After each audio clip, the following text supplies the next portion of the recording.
Hey everybody, how you doing today? I'm going to try to do a quick video here today because I'm going to Vancouver to get some surgery, so I don't have a lot of time for editing. Hopefully it'll come out well. Anyway, the breaking news in British Columbia is the corruption of the NDP and how they are blocking an investigation from the Legislative Assembly of British Columbia into the corruption of their basically green plan to fund green innovations. So I want to show you this video first off from Edison Motors. This is a company from British Columbia. They are making hybrid logging trucks. These logging trucks are very efficient, and they absolutely should have been funded or gotten some grants from the British Columbia government. But as you'll see in this video, how the system is very corrupt against them, and what the system has done is just it's amazing how the British Columbia government can get away with what they're trying to get away with. So let's take a look at this video, and then we'll talk about it. I may have made one of the dumbest financial decisions I've ever made at Edison Motors. Some of you may have seen that we were in the news today as part of a corruption scandal, and I would like to explain what happened. If you would like to read that news article for yourself, it was written by Rob Shaw, and this is the title of it. But let me explain what happened. So Edison Motors has never received a single clean tech grant from the BC government, even though we've applied for quite a few. The grant that started this controversy was the Commercial Vehicle Innovation Challenge, which was a grant for companies in British Columbia that are electrifying heavy-duty electric commercial trucks. We are the only company building heavy-duty electric commercial trucks in British Columbia.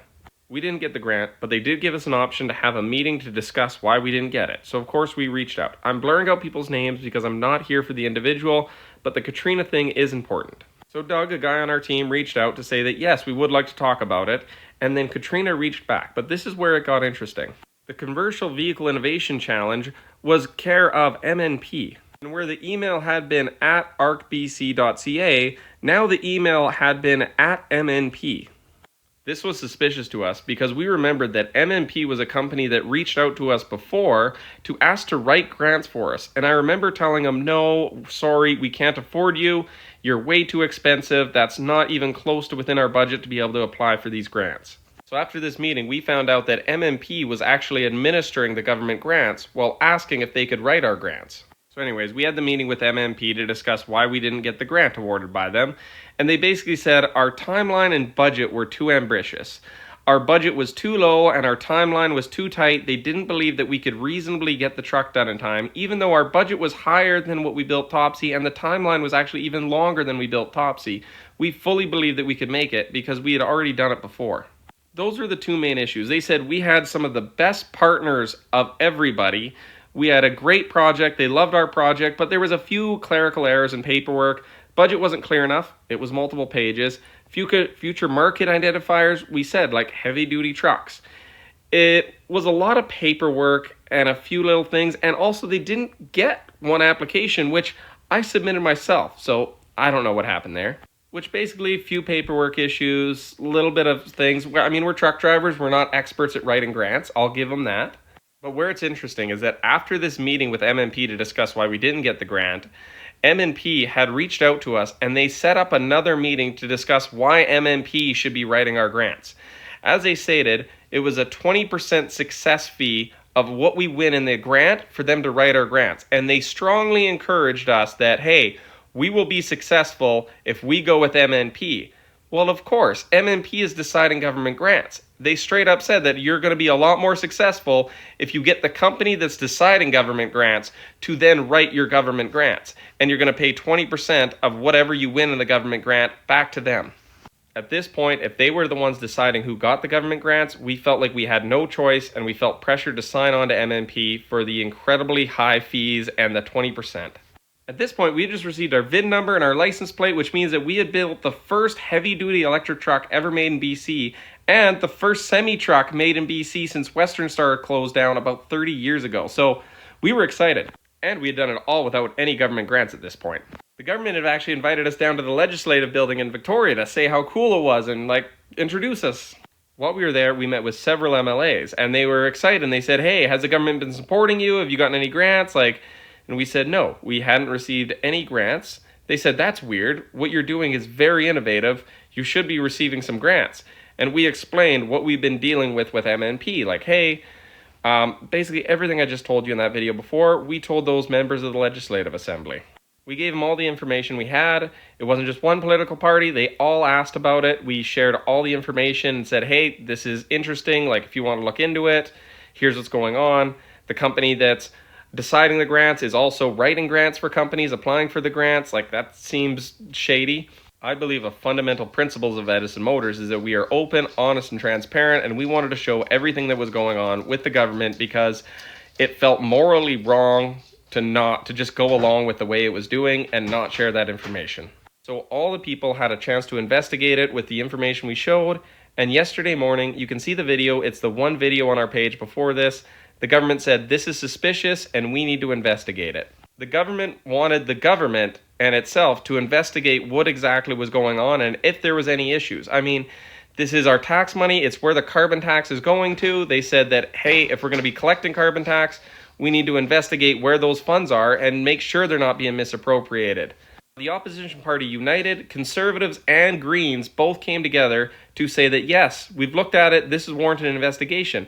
The current existing government that administrated it all unanimously said no, we are not going to do an investigation. So the current government that funds these grant programs just blocked an investigation to see if there was any corruption going on with the grant programs. Now this is where it gets a little personally annoying for me. But the minister in charge of these grants, who administers the grant programs, said in this interview, if there's evidence around a government grant, then would someone please provide that to us in our office? We met with her office when we went down to the legislative building. Her office is actually this office right here. Here's a picture of us that they took standing from her office. This picture can literally only be taken from this vantage point from her office.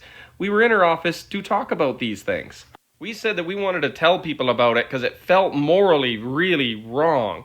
But they said, no, they want to investigate it. Don't say anything yet. Let them look into it. Let them investigate it. Well then, just a few hours after we brought this up in her office, we got this email saying that, hey, we're not proceeding with you on stage at our event next week. Here's the date, February 27th. Literally the exact same day. This event was run by Plug-in BC. Plug-in BC is funded through the minister's office who we just met with. So these are the people that canceled our speaking engagement about electrification of heavy-duty fleets. So when we brought this up to our office, all that happened was a few hours later, we got removed from their speaking list at their own presentation. So not only did they not investigate it, the very next day they sent out this email. This is from Sam at MMP, literally the next day. On behalf of British Columbia Minister of Mines, Low Carbon Innovation, we're pleased to pronounce you with this yada yada yada. Here's the form. You can pause to read what they sent out. But basically that minister has now hired MMP to provide an updated assessment of economic activities for zero emissions vehicles and to inform future funding opportunities of Clean BC. So not only did that minister's office meet with us, but then say that they never met with us, they canceled our speaking engagement at their event, and then the very next day announced that the company that we had questions about is now in charge of doing the economic assessment for the programs and recommending the future programs. And then yesterday, the members of the NDP government who are running these programs blocked an official investigation into the program. So there we go. We were asked by the opposition to not share this publicly while they were looking into it, but now that it's in the news, I feel like we can finally share what's going on. It might make a sense of the last videos, but honestly, questioning if it was the right idea. We just brought the information that we had up to them. It probably would have been smarter to go along, pay the company, get the grants, and bring in that money for the business. Wow. So that happened back in February, so a couple of months ago. And this is an ongoing situation. Recently, I saw the opposition party in the BC Legislature has requested an RCMP investigation, which is perfect because this should be a police investigation. I don't know if you remember way back when there was an investigation into the BC Rail and all those other scandals. Well, BC politics is very corrupt, in my opinion. I've dealt with the BC government when I was working for a particular agency, and just what they want to have their finger on, what they want to control is is sick. It's just disgusting. Well, in this case, it's even more than just sick and disgusting. It is downright corrupt. They have hired a company to administer a program to give companies money from the Clean BC initiative. And that same company is only approving companies that give them money to begin with, and then take 20% off of the grants that they give to whatever company that they're representing. If that's not corruption, I don't know what is. Okay, so what I'm about to show you is from the British Columbia Legislature, from the floor. And this member of the BC Legislative Assembly is going to be calling for an RCMP investigation into the NDP government corruption over the Edison Motors incident.